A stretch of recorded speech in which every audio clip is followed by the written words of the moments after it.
Nous passons directement dans notre thème.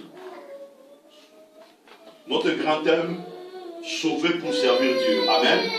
Mais il y a quand même des sous-thèmes que nous allons commencer à chaque fois, tous les dimanches, à commencer à vous présenter. Amen. Donc le sous-thème de notre grand thème aujourd'hui, servir Dieu, c'est un mandat pour tous. Servir Dieu, c'est un mandat pour tous. Nous allons lire Josué chapitre 24, 14 à 15. Josué 24, 14 à 15. Amen. Josué 24, 14 à 15. Je vais lire la parole du Seigneur. Maintenant, craignez l'Éternel et servez-le avec intégrité et fidélité. Faites disparaître les dieux qu'ont servi vos pères de l'autre côté du fleuve et en Égypte. Servez l'Éternel.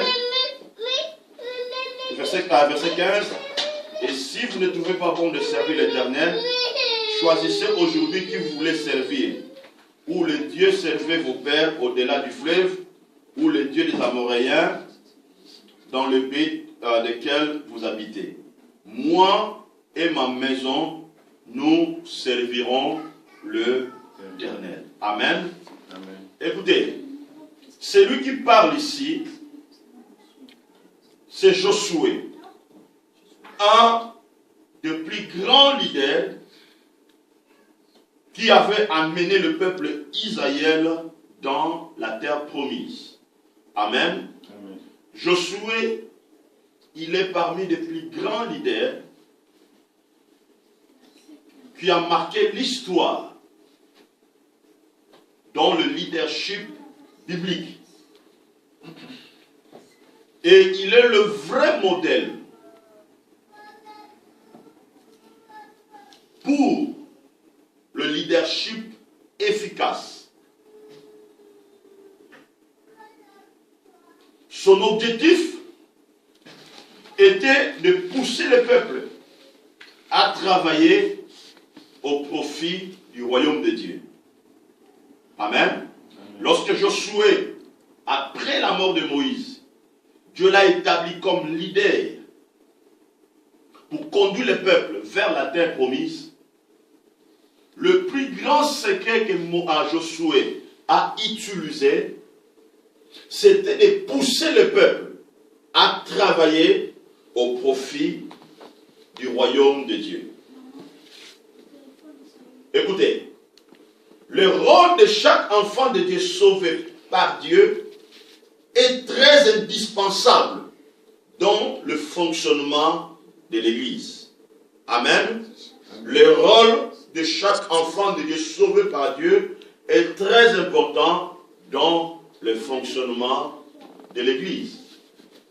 Parce que chaque personne dans l'Église est importante. Pourquoi? Parce que Dieu a investi dans la vie de chaque personne un don spécial pour son royaume. Alléluia. Et c'est pour cela, chaque enfant de Dieu dans l'église a un rôle à jouer pour le but du royaume ou pour l'avancement de l'œuvre de Dieu. Amen. Le sens de notre salut est dans l'obéissance de servir Dieu. Amen. Le vrai sens de notre salut est dans l'obéissance de servir Dieu. Tu peux être sauvé. Tu dis c'est bon, j'ai reçu le salut. Mais si en vous, il n'y a pas de l'obéissance pour servir Dieu, tout ce que vous allez faire, ça vous produira rien du tout. Parce que nous travaillons pour des courants de vie. Nous sommes en train de servir le Seigneur pour les récompenses éternelles. Donc, si vous n'avez pas de l'obéissance pour servir Dieu, votre salut ne vous servira à rien. Amen. Parce que, vous devez comprendre une chose, les rôles rôle que vous jouez dans l'église, les services que vous rendez à l'église, c'est là qui amènera le développement au sein de l'église. C'est là qui amènera de la perfection ou du progrès dans l'église. Amen. Donc, votre obéissance, votre rôle, les services que vous rendez à l'église, c'est là qui amènera le développement au sein de l'église. Exemple simple. Si vous êtes ici tous les dimanches, vous balayez la salle, vous arrangez la salle, vous voulez que tout soit en ordre, c'est un service que vous rendez à l'église. Ce service-là va permettre le progrès. Vous êtes là, vous engagez à visiter le membre de l'église. Dites, moi je vais apporter, nous avons la vision. Je vais expliquer cette vision-là dans nos membres de l'église. Je vais faire quelque chose, je vais les impacter. Pendant la semaine, je vais les rappeler pour leur rappeler qu'il y a un culte de dimanche, vous devez être là. C'est un service, c'est un rôle que vous êtes en train de jouer, et cela amènera du progrès ou du développement au sein de l'église. Lorsque vous priez, c'est un service que vous rendez à l'église. Vous gênez même hors du programme de l'église. Amen. C'est un service que vous êtes en train de rendre à l'église, et cela permettra le progrès ou la perfection au sein de l'église. Alléluia. Amen. Écoutez, quand Josué parle ici, c'est vraiment un leader qui parle.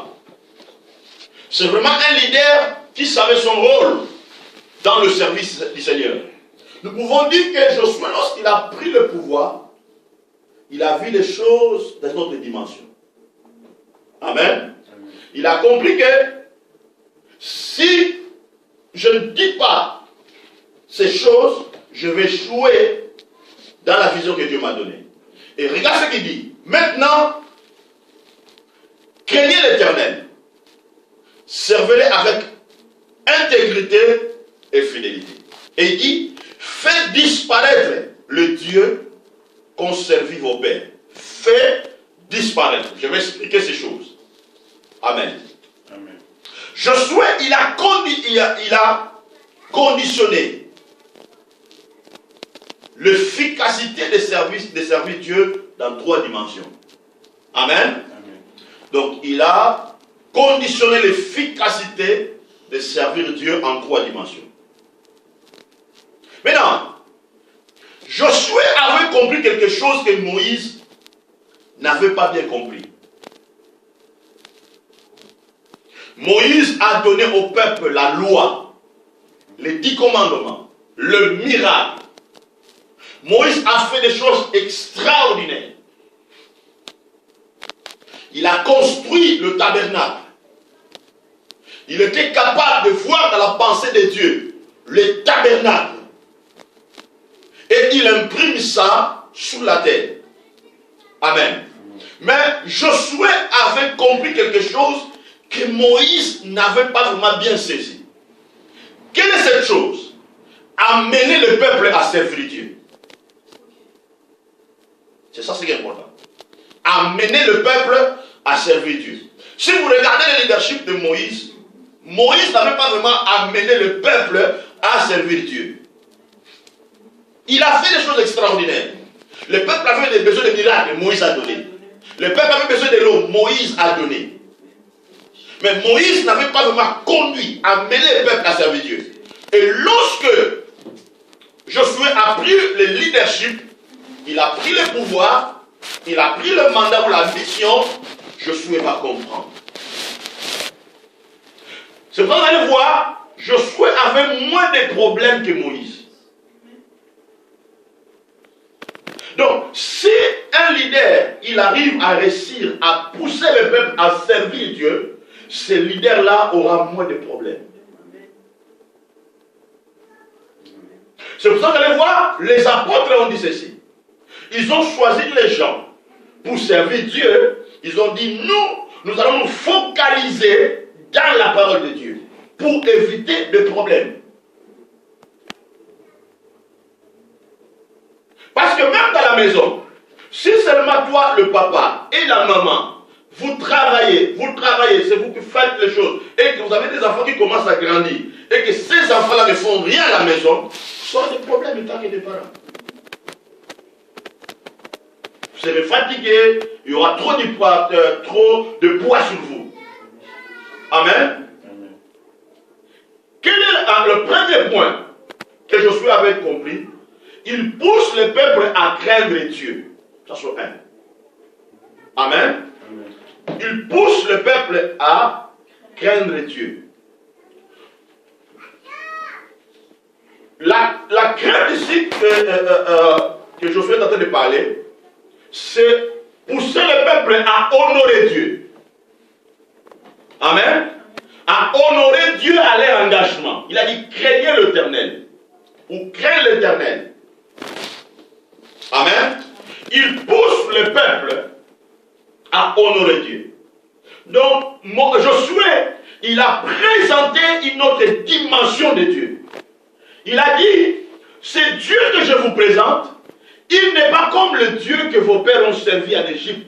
Les veaux d'or, les idoles. Le Dieu que nous servons, c'est un Dieu glorieux. C'est un Dieu qui détient toute la science entre ses mains. Il est le Dieu tout-puissant. Il est capable de faire les choses qu'aucune personne sur la terre peut le faire. C'est un Dieu glorieux. C'est un Dieu que nous devons honorer. Parce que c'est lui qui nous a sauvés. C'est lui qui nous a amenés ici. C'est lui qui a fragilisé l'autorité de Pharaon. C'est lui qui a brisé le pouvoir de Pharaon. C'est Dieu-là est glorieux. Et nous devons l'honorer. Parce qu'il a le pouvoir sur notre vie. C'est lui qui détient nos vies. Nos vies est entre ses mains. Nous devons l'honorer. Pourquoi l'honorer? Afin que son but puisse arriver à la manifestation. Il avait dit qu'il va nous amener à la terre promise. Nous devons l'honorer afin que sa pensée puisse arriver à la manifestation. Est-ce que vous comprenez? C'est très important. Donc, première chose dans l'église, si nous voulons réussir pour servir Dieu, les gens doivent honorer Dieu. Les gens doivent craindre Dieu. Amen. Les gens doivent premièrement craindre Dieu. Ils doivent comprendre que le service de Dieu est sacré. L'église est sacrée. Le ministère est sacré. Et tout est sacré. Donc nous devons d'abord premièrement honorer Dieu. Le craindre. Et c'est ça qui est important. Parce que si en toi il n'y a pas cette crainte, tu seras négligent. Si à toi il n'y a pas cette crainte, tu diras les choses et que tu n'accompliras pas. Si à toi il n'y a pas la crainte, tu feras le vœu et que tu n'accompliras pas. Vous comprenez? Donc la crainte est quelque chose de très important. Vous allez voir, les gens qui travaillent dans les entreprises, ils ont un peu cette crainte-là positive. Amen. Pourquoi je l'appelais une crainte positive? Il sait que si j'arrive en retard au travail, mon patron va dire quelque chose sur moi. Ou il va fâcher contre moi. Amen. Il va m'engueuler. C'est la crainte positive. Vous comprenez? Alléluia. Donc, c'est très important que dans l'œuvre de Dieu, les gens puissent avoir la crainte de Dieu. Les gens doivent honorer Dieu. Et là où les gens ont la crainte de Dieu, les choses vont marcher avec beaucoup d'efficacité. Alléluia. Vous pouvez être peu, mais vous sentez qu'il y a l'efficacité parmi vous. Amen. Vous sentez qu'il y a l'efficacité. Et là où il y a la crainte, il y a l'harmonie. Et là où il y a la crainte, il y a le respect du travail et le respect de l'autre. Là où il y a la crainte, les gens savent reconnaître leurs limites pour respecter les autres. Vous comprenez? Ça, c'est la première chose. Et deuxième chose, et je vais continuer à parler sur la crainte. La crainte de Dieu a un lien avec la sagesse. La crainte de Dieu a un lien avec la sagesse. La Bible déclare, la crainte de Dieu, c'est le commencement de la sagesse. Quelqu'un qui craint Dieu, quelqu'un qui honore Dieu, il manifeste la